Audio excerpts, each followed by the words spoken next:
And good morning. Good morning. Welcome to Chalk Talk. I'm your host, Kim Davis. Thank you so much for hopping on and joining me today. It's a special day because, it's training camp. And so usually we're on Tuesdays, but we're on Wednesday this week. Next week, I believe we're back on Tuesday. I will let you know that for certain. Welcome, welcome. Um, so much to get to, so much happening. The Texans have completed 2 weeks of training camp and they're getting ready to play their first preseason game. But before we get to any of that, I want to make sure that we tell you about the people that help us do this each and every week. Also, we're coming up on the 10th anniversary of Chalk Talk in September. We're going to do something special. I don't know what that is yet, but something where maybe you guys can come out and join me in person. That's the goal. That's what we're working toward. So stay tuned. If you've got some ideas or you have a place that maybe you want to host the Chalk Talk anniversary show, hit me up.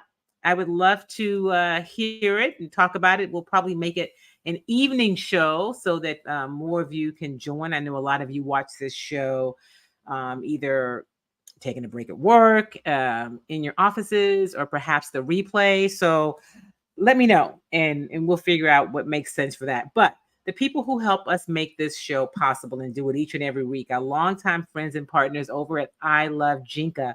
Turmeric paste. If you don't know about turmeric, go to ilovejinka.com to find out why it is super important for you to have that as a part of your regimen. If you're in Texas, especially in Southeast Texas, Houston, now San Antonio, Austin, and some other parts of the state, if there's a healthy living department of HEB, you too can get Jinka. If you're not in Texas, you go, well, Kim, I hear you talk about Jinka all the time, this turmeric paste.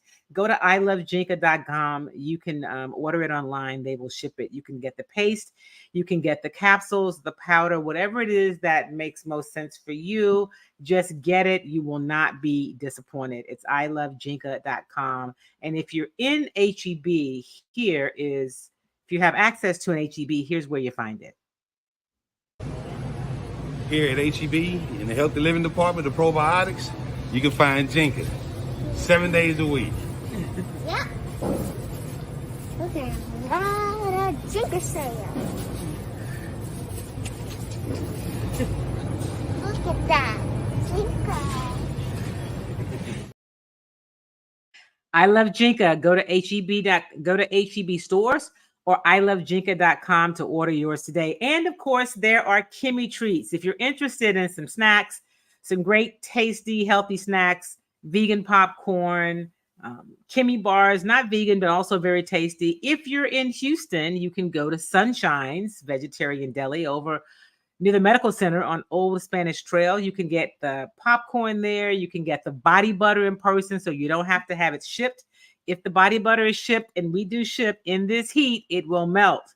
There's a disclaimer I put on the website about it. Just pop it in the fridge. It'll, reconstitute, if you will, but it's going to melt in this heat if it's shipped. But if you're in Houston, go over to Sunshine's Vegetarian Deli and get yours today. You can also get the Kimmy bars. There's some Kimmy cookies, which are white chocolate, gluten-free. They're really good. Or you can get any of the vegan popcorn. And here is what you look for.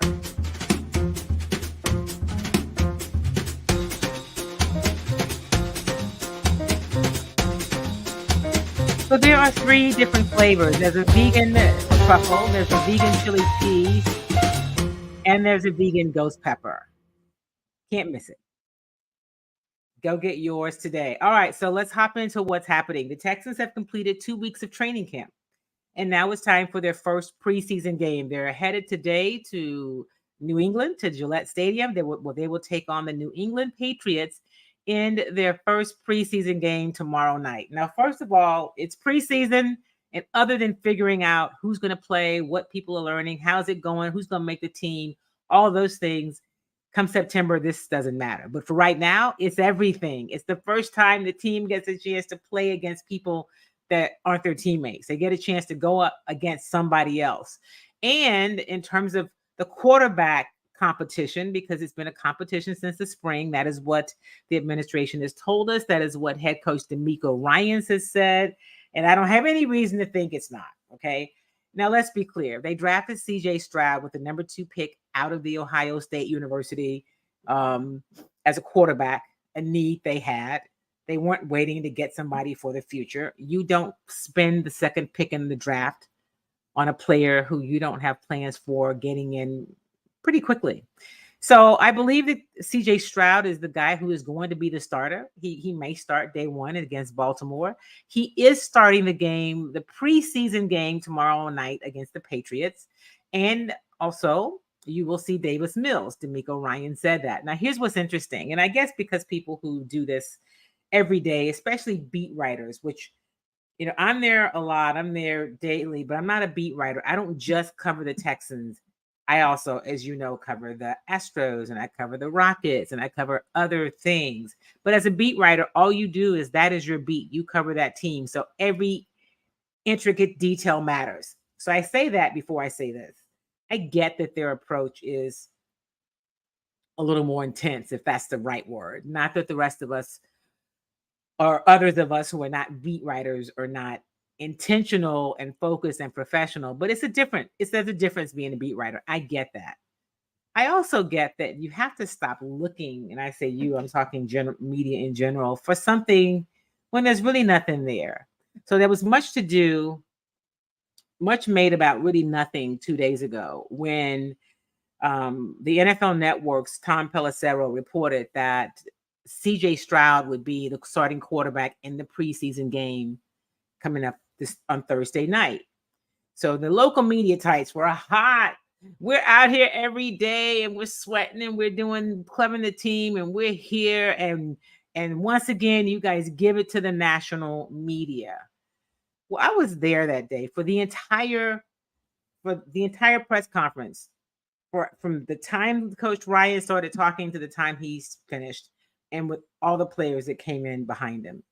And truth be told, none of us asked him specifically who's going to be the starting quarterback in the preseason game. The question was, how much time will players get? The questions like that. He said, it depends on the player. We want to get, what do you hope to see from players? He talked about it. What do you hope to see from a CJ? Want to see him command the huddle and blah, blah. I mean, he answered the questions. And then when I listened to the interview with Tom Pelissero, he's flat out said, all right, who's going to start? Who's going to be the guy that, not verbatim, but who's going to be the guy that's going to be the starting quarterback on Thursday night? He said CJ Stroud, but Davis Mills will also get in and play as well. Folk were hot. How could he do that to us? And then radio guys who were not in the room took it a step further. Oh my God, it's the first controversy for DeMeco Ryans. Is it really, guys? Like, is it for real that? So I'm just here to tell you, because I was there. We didn't ask him, is who's starting? Well, it's inferred he should have offered it up. Why? I mean, I think that's ridiculous, but welcome to the world of training camp and the world of media. And I say that to say it's great to have different perspectives, because we often see things differently. I'm not going to say right or wrong, but definitely differently. So that's just not a perspective, because I was there. I'm telling you how it went down, and it's really much to do about nothing. So yesterday he talked about it. He was asked questions like, how did you come to the decision? And, blah, blah, blah. In fact, you know what? Let me just let you hear from Coach.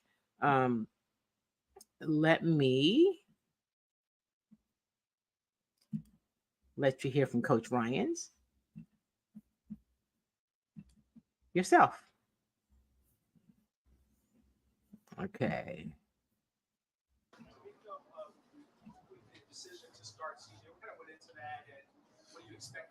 As of right now, for this game coming up, this preseason game versus the Patriots, CJ will go out first. Davis will play as well. That's the decision that we made. What was it about his play that allowed you to say? It's this preseason game here. It was my decision for him to go out first. He's been working with our first team for the past couple of days. Continue to stay along that same track. Titus Howard, you had George Payne here. How tough is it, and do you expect that he has a chance to possibly be ready for the first or second game of the season? We'll see. We're far away from the first game. There's a lot of things that can happen. A lot of things can transpire from between now and the first game. we'll take care of that once we get there. Right now, the focus for us is going out and playing a great game on Thursday night. That's our focus. That's where everything is. We want to see our guys go out and improve, get better, and showcase all the things they worked on here in training camp, OTAs.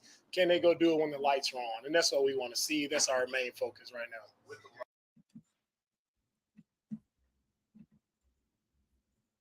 Okay, so that was Coach Ryan. So he was asked, like, how do you come to this? Okay, it's 2 weeks in. If you've been at practice and the people asking the questions we'd seen CJ over the past probably 3 or 4 days since last Friday, leading up to him saying, okay, CJ is going to be the guy that starts first in the game, but also Davis Mills will get some playing time as well. We'd seen CJ working with the first team. We've seen him getting most of the reps. We saw him going with the ones. Should be no huge shock. And let me say this. I have no problem with Coach Ryans not naming the starter for Baltimore right now. That game is September 10th. We are now at August 9th. You've got a month. Why does he need to make the announcement today? Let his process, let the way they do it play out. There's nothing to complain about yet, right? They're not 0-10. I mean, they haven't even played a game that mattered. They haven't played a game, period. So just sit back. I think you can report what you see. I think you can absolutely ask tough questions, and you should. But y'all, just bring it down a notch, okay? There's no controversy here. And, maybe ask better questions. I couldn't complain about him not telling me. I didn't ask him, right? So if you want to know something specific, then ask that question and don't be upset that somebody else gets it answered and you don't. So with that said, I wanted you to hear from Coach Ryans. And, when he says, well, like, why? Well, it's, we've been working on it. He's been getting a lot of the reps. It's the conversation that we all had. It's just really, it's kind of funny to me, but I wanted to share that with you so that you could see there really was no controversy. He really didn't diss the local media at all. And I'm sure Tom Pelissero hadn't just asked him specifically point blank who's going to start. He might not offer it up. Oh, and by the way, on my way out. Yeah, that's not how this goes. Anyway, it's what makes it all really very interesting. Good morning. Oh, what happened there? Let me go back. Nothing like technology. There we go. Good morning, Ellen. Good to see you. Good to see you. Thank you for being a part of the show. My oldest sister, Charles Lamar Drayton. I keep saying I'm going to call you, but I am. I've been busy, moving and working. So I've got to get you on. We've got to have some legal conversation. I cannot wait. And my other sister, Sylvia. Good morning. Good morning. Thank you for being a part of Chalk Talk. So my sisters would probably be disappointed if I didn't share with you that on yesterday I received an honor that was really very touching, a little overwhelming for me, from the city council and the mayor. I got a proclamation, and it was initiated by Councilmember Kubash. I appreciate Councilmember Kubash. He has, over the years that I've known him, he supported me and he's been complimentary of me professionally for years. And so he initiated this proclamation. Unfortunately, he was out yesterday. He was not able to be there. But Mayor Pro Tem, Council Member Martha Cassix Tatum, who is actually my council member, did present it. And so there was a proclamation that she presented, and then the mayor proclaimed yesterday, August the 8th, Kim Davis Day. So I was surprisingly to myself emotional. That was not my plan, because I just thought about my mother, and so I accepted it really on her behalf. So it was a huge honor. I don't take it for granted. I'm humbled by it, and I received that honor humbly. And so I appreciate all you guys, because you're a part of the show, and so part of the proclamation is for my work and the things I do, and Chalk Talk is one of those things. So thank you for continuing to be a part of the show. I'll post some photos from it a little bit later. It was pretty exciting. I know my sisters, and I had some friends that showed up. I really appreciate them. Both of my sisters that are here showed up, obviously. my friend Phyllis, my longtime friend Marion Bankhead, my friend and colleague AD Adolphus Moore showed up. Brian Jackson, who's been a longtime friend. I mean, back from when I first started in this game, in this business, was there. And my friend Charmaine drove in from Seguin and turned around and drove back. I really appreciate her. And LaLover, another friend, came and showed up. I think I mentioned everyone. I don't want to leave anyone out. And so, and then I had a couple folks that said, hey, I watched it on Facebook. Chris Gardner sent me a text right away. Thank you, Chris. Oh, yeah. And my friend Sonia showed up. She had to leave before the ceremony, but she came early, took some pictures, and then work called. So thank you, Sylvia, for reminding me of that. It was really great. Charles says, I will celebrate Kim Davis Day on August 8th from now on. Thank you so much. We'll have to do something fun, right? Maybe I'll bring the proclamation when we have our Chalk Talk 10th season, as we launch the 10th season coming up next month. I look forward to doing that, and I'll bring it and show you guys. I like that, Kim Davis Day every August 8th. My sisters were, of course, were there, and the mayor who proclaimed it that. And he said, hey, listen, I just enjoy watching what you do, how you do it, when you talk about sports and just, all the things. So I want to take a moment again to say thank you to Councilmember Kuwash, his chief of staff, Sandra Strawn, who's been a longtime advocate of not just Chalk Talk, but me personally. And then Councilmember Martha Cassick Tatum, Mayor Pro Tem, who actually made the presentation.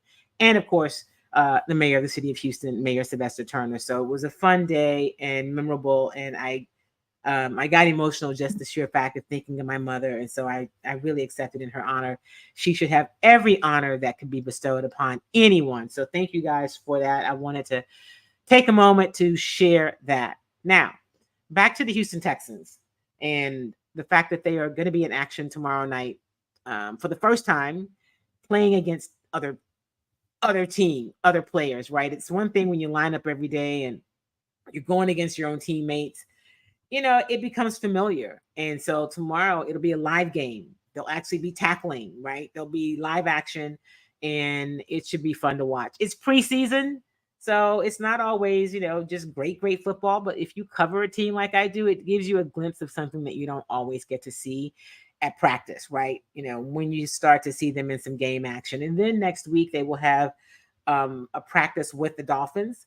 That'll be good to see them competing during practice with another team. And then they'll have a second preseason game. And this year they only have 3 preseason games, 2 on the road, 1 at home. They have the Dolphins. They have the Patriots tomorrow on the road. They have the Dolphins at home. And then they finish preseason with practices in New Orleans, and then their preseason game against the Saints, a week off. And then the regular season starts on September the 10th when they travel to Baltimore to take on Lamar Jackson with his new contract. And I say that because he's so deserving of it. And the Baltimore Ravens, it's going to be a contest for him, right? It's going to test this new defense. We hear a lot about Will Anderson Jr. We will see. He will be tested. They will all be tested. And, what I say about this, about rookies, someone asked Will Anderson Jr. last week, what do you think about being the possibility of being the defensive rookie of the year? He said, yeah, I'm just trying to get better every day. I just think sometimes that the questions that come from members of the media can be a little off-putting. I mean, he wasn't bothered. He didn't have an attitude. This is me, Kim Davis, talking about it in the, trying to be first at everything and trying to, get out before somebody else says something. To me, we say things and ask things sometimes that are just kind of ridiculous. It's like, yeah, really? Is that what we're doing today? He hasn't played a snap of live football yet. And there may be some conversations that you have, with your little circle of friends or your colleagues, but I don't think everything that you think you have to say. And that's not just in a press conference. I would take that on my jobs with me if I were any of you. I don't think because you hear it, because you think it, you automatically have to say it. Because it sometimes doesn't really make a lot of sense to ask a guy who hasn't played one snap of football of live action about being defensive rookie of the year.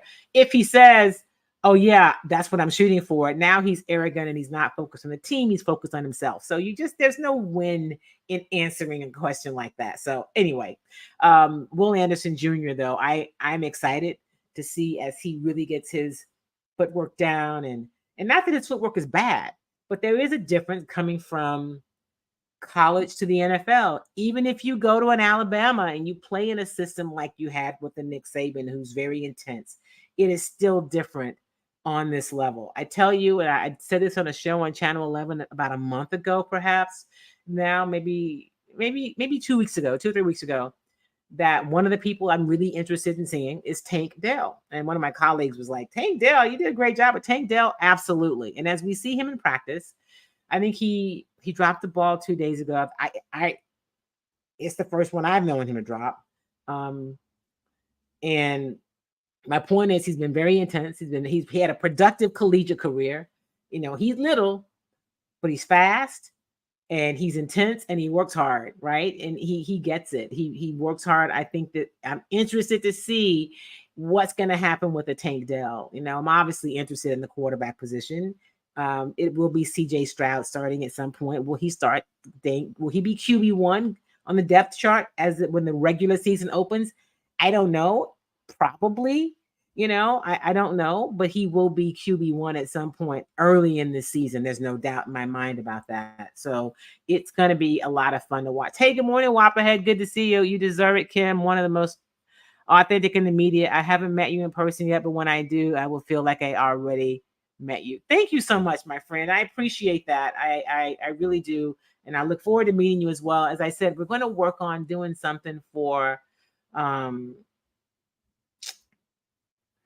Chalk Talk for our coming into our 10th season. I've been doing this for 9 years weekly. I think maybe 2 weeks a year I take off, 2 shows a year, maybe. In fact, sometimes I just won't be live. I'll do a show that I pre-record or something that we had before. But I have consistently streamed this show for 9 years, and we started it in September, around September 11th. So we're coming up to that, and I want to do something to celebrate it. So I'll let you guys know, and a whop ahead. I certainly hope that you can make it.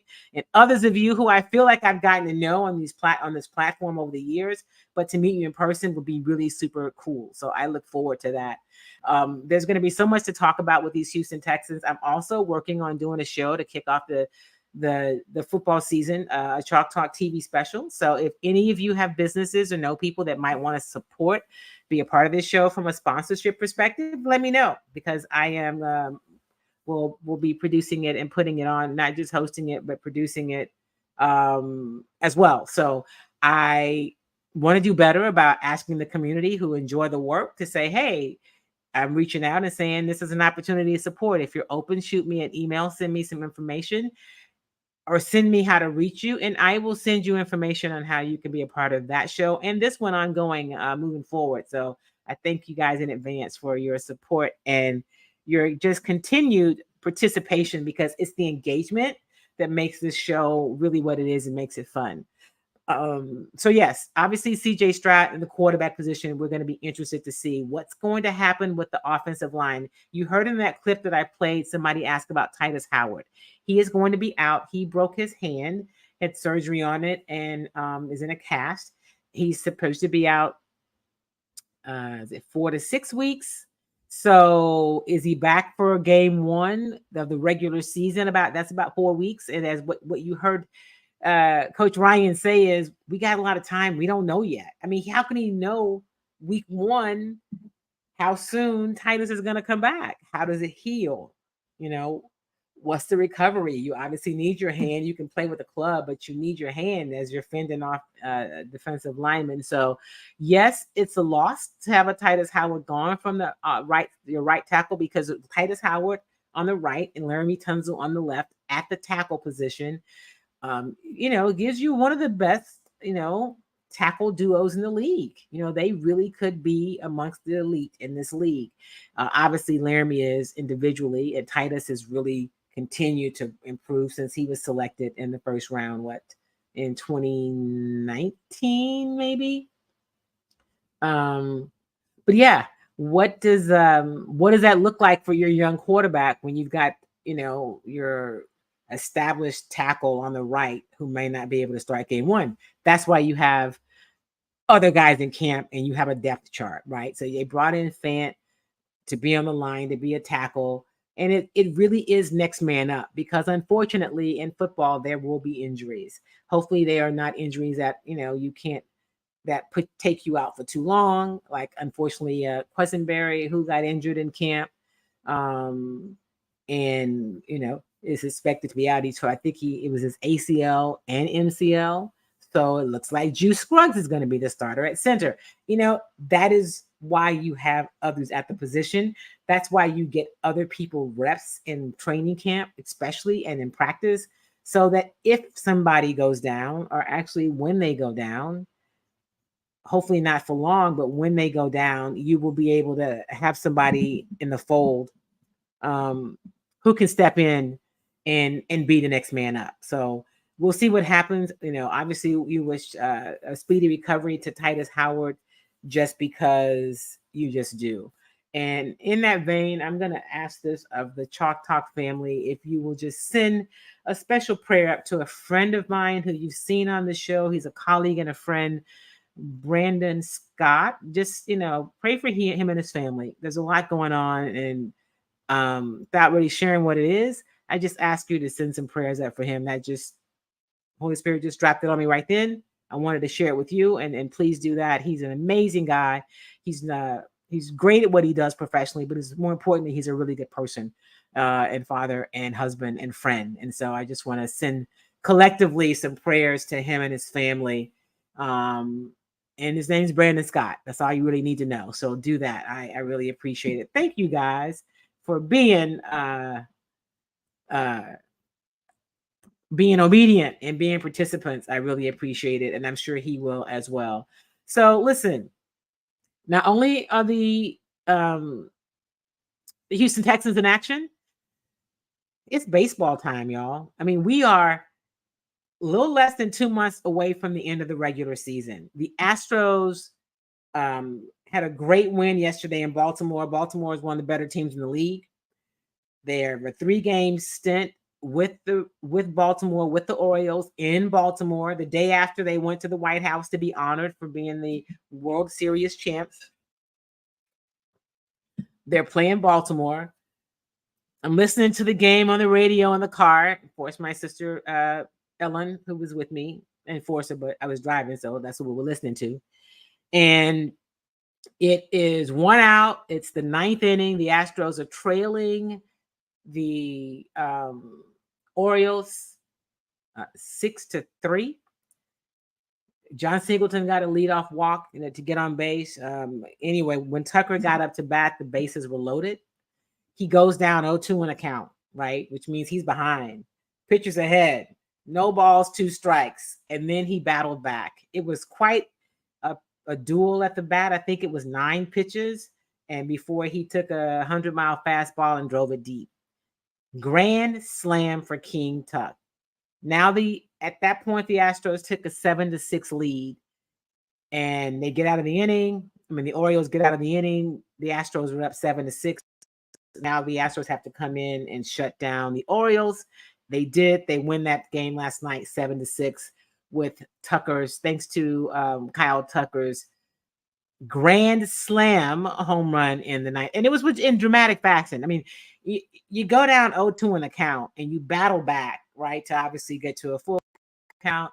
You foul off a couple of balls before taking one deep, winning the game for your team. High drama. Now, the Astros still trail the Rangers by 3 games in the American League West, but there's a lot of time left.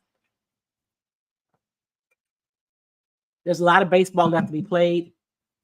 I'm not saying it's going to be easy. I'm saying it's doable. They could overtake the Rangers for the lead. That's the goal. That's to win the division always. And if not to win it, definitely to get a wild card for the postseason. So it's going to be fun. I don't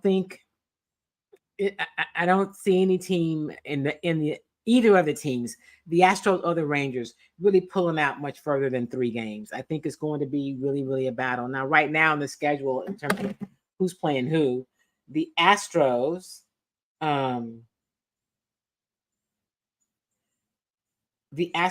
have are playing the Orioles, and I'm going to pull up. I believe the Rangers are playing the A's.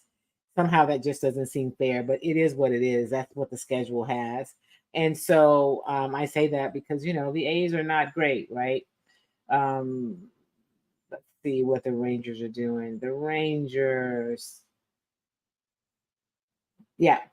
are playing the Athletics. The Athletics the A's have won 32 games and they've lost 82.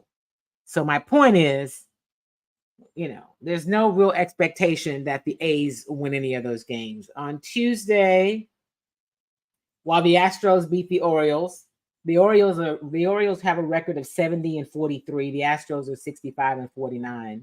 The Rangers beat the A's 6-1. They probably sweep them. I mean, maybe the A's get a game, but this is not a great chance for the Astros to make up any ground. And then after this, the Rangers, who do they play next? After the Orioles, let's go back and see what's the weekend series. So next up for the Astros, they play host to the LA Angels. They'll be here at Minute Maid Park. And the Rangers get a little competition. They go out and they play the Giants. So, that's good. They could be pushed there. But yeah, they probably don't lose any ground while they're playing the A's. And so what's challenging is because the Orioles, one of the better teams in the league, the Astros, the idea that they would just go in and sweep them is like, well, that sounds good, but is that something that's really possible to happen? We don't know, but this is what makes it fun, right? If you've not been following baseball to this point, now is a really good time to start it. And I just encourage you to do that.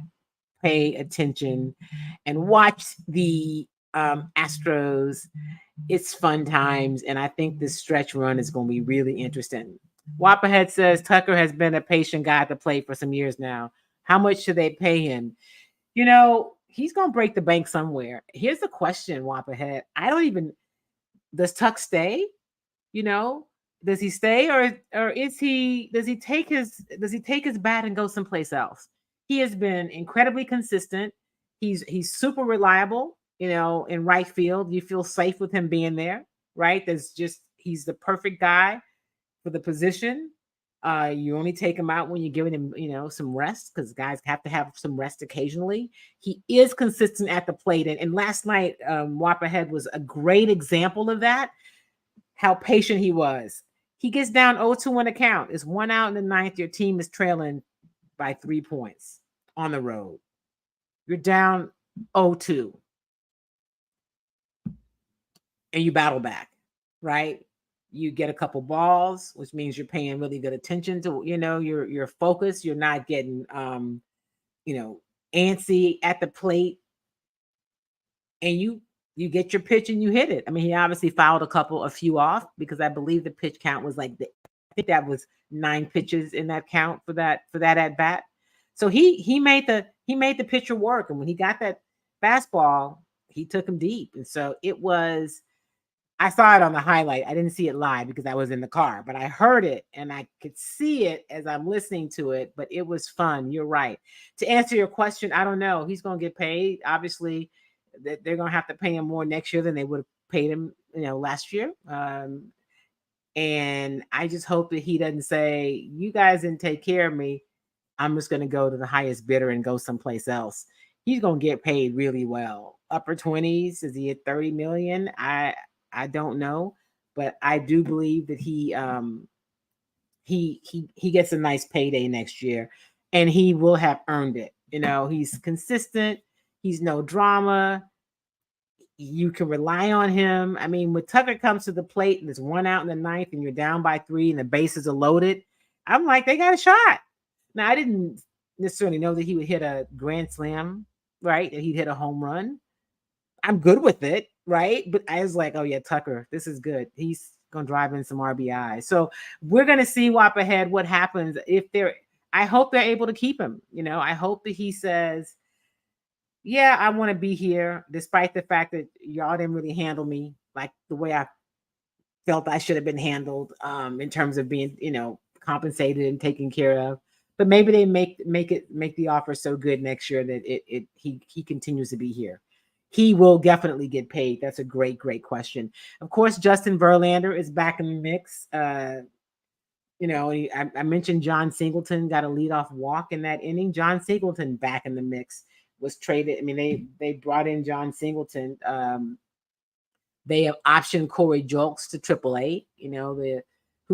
Corey started out the season hot. He was, doing well in the field. He was hitting the ball well, and then he just got into a slump that just was continuing to spiral. He could be back up, right? Yeah, but they sent him, to AAA, so he's across town at Sugarland. But Jonathan Singleton is another testament to a guy that's hung in there and try to build something in the league. And so he's back. And of course, Verlander, Fromber's last outing was a great one. He pitched, of course, that no-hitter last week on the day that they acquired Justin Verlander. And so their pitching has gotten better. Of course, they got Graveman a few days before they got Verlander to shore up the bullpen because pitching had been a bit of a challenge. And, they're getting some guys back. They got Urquidy back. And I'm trying to see who's pitching tonight. Let me see who's pitching tonight as they continue this road trip rather. Who are they pitching tonight? Christian Javier is at the mount, goes to the mound tonight. And for the Orioles, it's Jack Flaherty. So Javier is 7-2. 7 wins, 2 losses with a 4.39 ERA. He's thrown 107 strikeouts and walked 38 batters. So Christian Javier is on the mound tonight. That's what's going to be happening with the Houston Astros. Before I get out of here, I want to talk a little bit about some hot topics. Here's something that came up in the news, and you guys have heard me talk about this. It's another football story, so to speak. It's about the Commanders and Eric Bieniemy, who, of course, spent 5 years, with the Kansas City Chiefs as the offensive coordinator, just didn't get a shot, really, as a head coach. And so he's now with the Commanders in a similar role, like assistant head coach, but offensive coordinator. And so some of the players have went to the head coach to kind of complain. Can you talk to him, Bieniemy? Coach, can you talk to him? He's a little rough on us. I don't know exactly what they said, but it's, he's different. I think we talked about it before. I mean, his approach is different. He's a little old school, and these new school guys, you're going to have to change some things. And so it's really, really interesting to see that dynamic. He's got the support of the coach. The coach told him, hey, listen, you guys should go directly and talk to Coach Bieniemy. And, and he even said, I don't have a problem with, how he coaches and how he handles himself. He wants to get the best out of people, but he does things differently. I don't really see him changing. So that's an interesting dynamic to see that story pop up. Hey, can you tell him he's working us too hard? Listen, I don't know what he said. Let me not be condescending in that regard, but I thought that was really, really interesting about Bieniemy. And that's one of the things that I guess his approach and I said a little rough around the edges, maybe, but definitely old school, hard-nosed kind of coach. Does that work in 2023? And can that be? Will he have to do some things differently in order to get a shot at being a head coach in the National Football League? I think that's a fair question, and it's one that he and his personal team should probably examine. Hey, Eric Bieniemy, call me. Let me help. Let me help you smooth out that piece about how you're communicating in those spaces without losing your edge about who you are, but also being able to connect with the people who are wired really differently these days. I was talking to a friend earlier, and he said, this is what he said. Yes, they are different now. From the time they started playing, they weren't coached like I was in junior high school and college. He talks about how the coordinator he worked under was as hard as you could get, and he coached, his position, so they were all the time, but he's together all the time. But he also said this, that coach was his favorite because if you did what you were supposed to do and you went all out, he gave you all the praise and compliments you wanted. And he said it helped him have a great career. So if you deal with it and you do your part, it works. But it's just a different day with the way people are operating. So I wanted to share that. What are your thoughts? Drop it in the chat if you have something, if you think something about it. The Prairie View A&M University has a new athletics director. They made that announcement this week, and I was not able to make it there, but I did want to mention it. Let me see.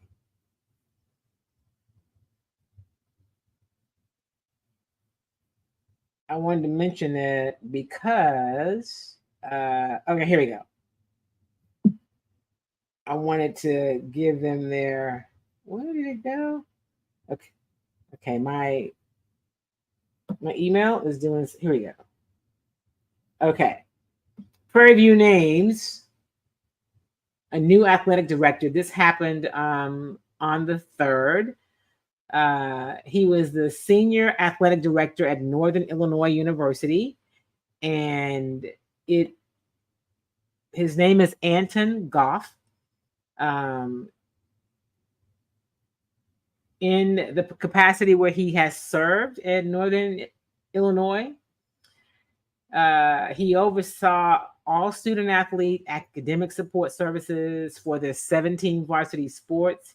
He was also responsible for creating and implementing the athletic department's strategic plan, and he played an active role in fundraising and facility development. Those are all great things, especially to continue the great work that they're doing at Texas, at Prairie View A&M University. I'm sorry. So he is the new AD. He's a Pittsburgh native and a former student athlete at Bowling Green University. He got his bachelor's and his master's degree from Virginia Commonwealth University. And he will start his new duties at PV on August the 28th. So congratulations to PV and to the new athletic director, Anton Goff. And before I go, the last thing is this. Man, I'm sorry.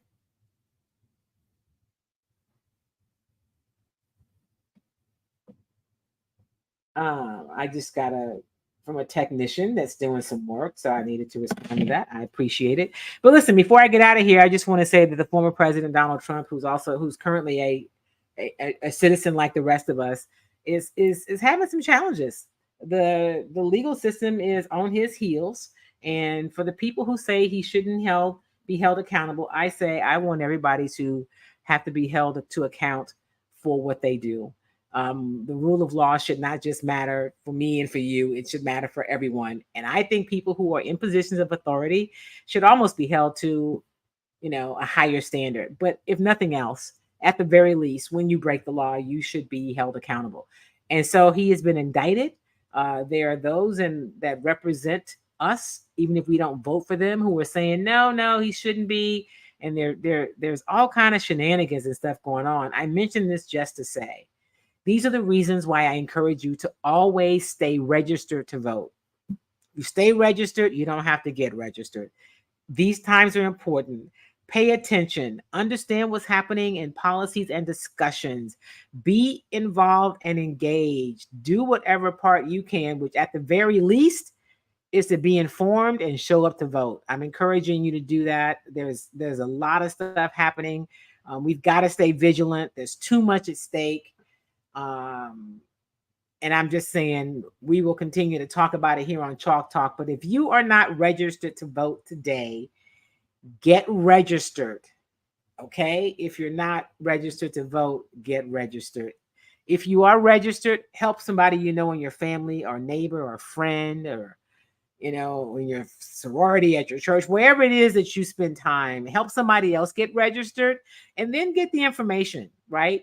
Understand what's happening. I live in Houston. I'm a part of HISD. I don't have kids in school, but I absolutely care about what's happening with HISD. I'm a proud product of Houston Independent School District, and it is a travesty what is happening. I'm super concerned about them closing libraries. And so what do I do? Let them hear from me. I need to be vigilant. I mean, the problem is we can't vote anybody out because we didn't put these people in. But that means, who are the people at the state level that are making these decisions that we don't have any control over? Then we need to make sure that those people are operating in the best interests of our families and of our communities. So that's what I say as I wrap up today's show. Thank you, as always, for being a part of Chalk Talk. Continue to follow me online across all of my platforms. I'll be talking about Texans and Astros, and pretty soon Rockets, guys. We'll be at Rockets Media Day before you know it.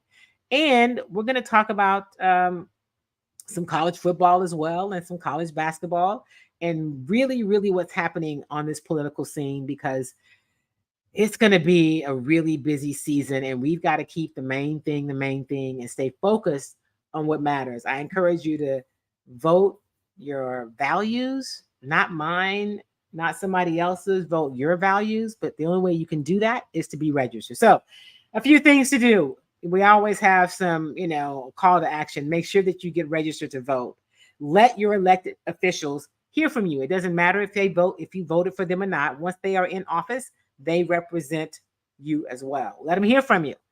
Email them, call them, do both. I'm telling you, it does make a difference, even though they may not change what they're doing, but they need to know that we're paying attention and we're not okay. Or if there's something you like, tell them that too, right? It shouldn't just always be bad news. The other thing is, listen, y'all, talked to a friend the other day who wasn't able to make it yesterday. She called me and said, me and my husband were coming, but I've got COVID. COVID is still out there. I know we've gotten super lax. I still encourage you to take the vaccine, but do what you have to be protected.